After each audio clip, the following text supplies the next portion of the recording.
Another thing that I've picked up recently, I was doing it for a fair bit, but then I had the visitors, which I talked about in like a couple of videos ago, and they stayed quite a while, and then it removed my access to doing this particular habit that I think that every man, at least, probably even women. I never speak about like women because I only know about male health and shit. But listen to this. My testosterone and shit, my health was at an absolute high when I was doing this stuff with my father. I always do this with my father, right? Then the visitors came. I couldn't do it. And I noticed that it took a hit. I noticed that some symptoms of high testosterone, at least for me personally, it's subjective. But what I've noticed is that, it took a hit. It took quite a bit of hit. And this thing is going to a sauna. And it sounds very fucking weird, but going to a sauna. And especially here, you have the Finnish style sauna from Finland, which is, a very hot room, but there's no real steam, but it's just very hot. That one is very good for you. And the other one that we do is like the Turkish steam sauna. So it's basically you sit in there and there's like herbs and stuff in this in the steam, and like you won't be able to see one another inside the room. That's how like how much like fog and shit there is. That stuff is also very, very good for you. And I don't know if this has to do with like bro science and shit, but I think that especially the Finnish style one, so we'll just call that a sauna, and we'll call the Turkish style, we'll just call it like a steam room. We'll just do that for easy purposes, right? I think the sauna, what it basically does is because it's so hot and you start sweating, that you basically just pour out all of the fucking bad shit inside of you, that you just sweat it out. That's how my father really explains this stuff. He likes going to this stuff twice a week at the minimum. And he just says that if you sit in the sauna and you start sweating, and obviously this is like real shit, right? You'll start like scratching a little bit. Maybe it hurts even. Sometimes you can get like aches and stuff on your arm and stuff. My father explains it as like the bad shit going out of your body. That's how he explains it. It's like, I don't know, like maybe you've seen like these like games where you kill someone and then like a demon comes out of them or something. That's basically what I think it is.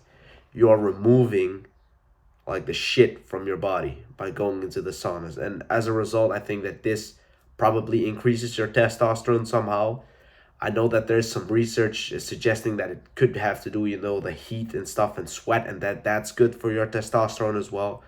But I think that placebo effect, in a way, is a very powerful tool to use. So if I believe that, I sweat out the shit, like the poor stuff, the demon out of my body, then I'll probably feel good. That's how basically I just view it. You might not agree with me, but if you view it like that, I promise you can get some good as results from that only. And now we'll talk about the steaming rooms. So the Turkish style, the one where there's a lot of steam. And the steam, it involves having like these herbs and stuff. It has a very particular smell.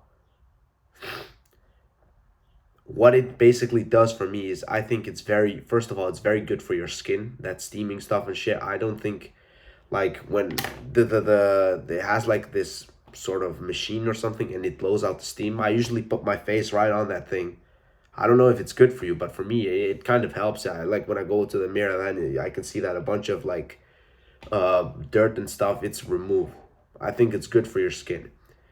Another one that I find, it's also good for breathing, and especially doing mindfulness inside of that place. It's very good. First of all, it doesn't feel as comfortable because it's hot. Second of all, it like kind of hurts to breathe in there in a way.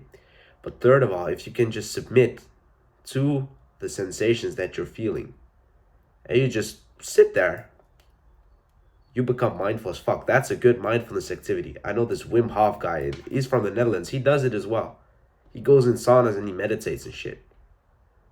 So why shouldn't we do that? Basically just make fucking use of it.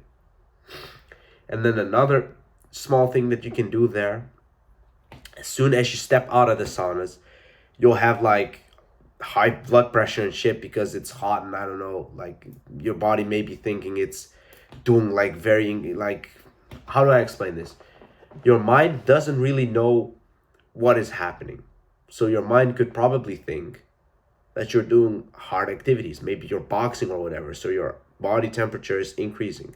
This is maybe everything is bro science, but I don't give a shit. Your blood pressure is high. And I think it's recommended always a sauna. They will have like a cold water bucket or a cold, ice cold water bath. I always do that. It's much better for you to do it because you blast yourself, first of all, with that shock. It lowers your blood pressure again. It's good for your health. Andrew Huberman said that cold is very good for your health if you can endure it. So I recommend taking an ice cold bath or ice cold like shock of water as soon as you get out of those saunas. It's very good for you. Sit outside for a couple minutes, 2, 3, 5 minutes, and then you can go inside. And then basically you just drink a lot of fucking water. Unless you're like cutting and stuff, you know. So you're cutting for a sporting competition, you need to make weight, then maybe don't do this. But because you've sweat out so much shit, I think it's better if you drink water again so you're hydrated, that when you go inside, you can push out more shit out of your body. The guys at the sauna, they also recommend to just drink a lot of water constantly because you don't also want to risk going unconscious, blacking out. You don't want to risk that, do you? So, of course. So what to take away from this video, if it's possible for you, because I'm very lucky. It's very cheap to go here to the sauna, $7.50. That's how much it costs, euros, my bad. Try to go to a sauna and somewhere with a steam room, and preferably with the ice cold stuff that we talked about. If you can have those, then go to it at least once a week. It's very good for you. And you will notice like significant improvements in your health. And my name is Deenie. I want to help improve your life one level at a time. In the description, you'll see the email list. I suggest you sign up for that if you want to receive, like emails from me in the future. Click on subscribe, like, and a comment, and I'll see you. Goodbye.